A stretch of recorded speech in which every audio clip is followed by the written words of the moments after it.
वापस आया ये करने धमाके है, मौका ये बड़ा, अब टीम्स बना ले, करोड़ों रुपए एक ही दिन में कमा ले, तुम किसके हैं खेल में सबको दिखा दे। बल्ले बाजी असली क्रिकेट की है वापसी, बल्ले बाजी अकेले ना खेल, ले दोस्तों को साथ भी।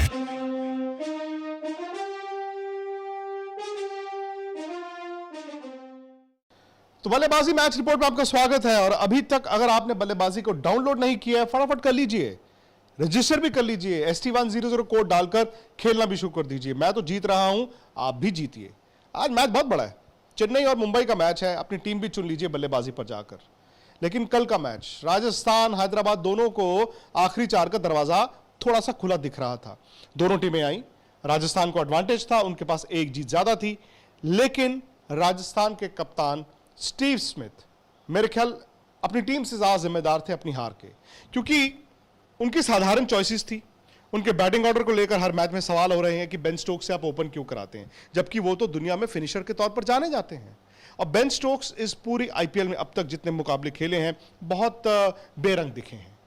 ऊपर से रन बनते नहीं, नीचे से रन बनते नहीं, और बीच में आकर आप फंस जाते हैं। आपकी टीम में बटलर भी हैं, आपकी टीम में बेन स्टोक्स हैं, आपकी टीम में स्टीव स्मिथ खुद हैं, और फिर राहुल तिवतिया जैसा टैलेंट भी है। बावजूद इसके आप 150 के करीब रन बनाकर ही आपकी पारी खत्म हो जाती है। शायद यहां पर उनका बैटिंग ऑर्डर सही नहीं है, पूरी दुनिया कह रही है। स्टीव स्मिथ नहीं मानते थे, लेकिन उससे बड़ी गलती की स्टीव स्मिथ ने जब इतने रन डिफेंड करते हुए जोफ्रा आर्चर ने पहले ओवर में डेविड वार्नर को आउट कर दिया। अपने दूसरे ओवर में जॉनी बेस्टो के डंडे पर बॉल मार दिया, और 2 बड़े शिकार वो कर चुके थे। 150 रन भी पहाड़ बन जाता है, लेकिन उसी वक्त आपकी कप्तानी का इम्तिहान है। शायद 99% कप्तान जोफ्रा आर्चर के 2 ओवर रोक लेते। क्यों? क्योंकि बाद में बॉलिंग करानी है। लेकिन जो 1% उस वक्त रोकता नहीं, उसको कहते कैप्टन करेजियस। वो स्टीव स्मिथ हो सकते थे, क्योंकि आपको 1 विकेट चाहिए थी। आप तीसरा ओवर कराते, चौथा भी कराते, क्योंकि आप 20 ओवर में मैच नहीं जीत सकते थे। आपको मैच जीतना था तो ऊपर से ही जीतना था। और मनीष पांडे और विजय शंकर थोड़े टेंटेटिव भी थे, लेकिन स्टीव स्मिथ ने हटा दिया एकदम से जोफ्रा आर्चर को। उसके बाद मनीष पांडे ने जो बैटिंग की है, जो छक्के मारे हैं, जो चौके मारे हैं, उन्होंने इनिंग को कंट्रोल किया, एंड तक लेकर गए और मैच जिताया। यह मनीष पांडे के लिए बहुत बड़ी बात है, यह हैदराबाद के लिए भी बड़ी बात है। विजय शंकर पर भी बहुत सारे सवाल उठते रहे हैं, वो वर्ल्ड कप भी खेल कर आए थे, लेकिन अब फाइनली हमें पता चला कि भाई विजय शंकर भी साधारण खिलाड़ी नहीं है। उन्होंने बाद में जोफ्रा आर्चर की पिटाई भी की, और दोनों एंड तक खड़े रहे। बड़ी निशानी होती है बड़े प्लेयर की जब आप एंड तक खड़े रहते हैं और मैच को खत्म करके आते हैं। हैदराबाद यह भी जानता था कि पॉइंट्स तो मिले ही हैं 2, उनकी भी 4 जीत हो गई हैं, राजस्थान की 4 हैं, और साथ ही साथ पंजाब की भी 4 हैं। लेकिन राजस्थान 1 मैच ज्यादा खेला है, ऊपर से कोलकाता 1 मैच ज्यादा जीता है। तो अब ये जो 4 टीमें हैं ये आपस में जूझ रही हैं। लेकिन मेरा ये मानना है कि राजस्थान के लिए शायद दरवाजे आखिरी 4 के बंद हो गए हैं, क्योंकि यहां से उनके मैच रह गए हैं 3। तीनों मैच जीतते हैं तो वो 14 तक जाते हैं। तीनों मैच जीतना इतना आसान नहीं होगा। साथ ही साथ नेट रन रेट भी एक दिक्कत उनकी होती जा रही है। लेकिन अब आखिरी 4 में अगर आप हैदराबाद पंजाब को आमने सामने रखते हैं और कोलकाता नाइट राइडर्स को भी अभी जिंदा रखते हैं, तो दिलचस्प दौड़ हो गई है।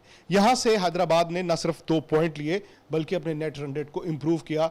ये आगे चलकर उनको बहुत फायदा होगा। और साथ ही साथ जैसे वार्नर ने कहा ना, good to know that we have a middle order. उन्होंने जेसन होल्डर को खिलाया था, विलियमसन चोटिल थे, उनको बाहर किया, रिस्क लिया, क्योंकि बैटिंग उनको पता था कि यार मिडिल ऑर्डर दिक्कत है।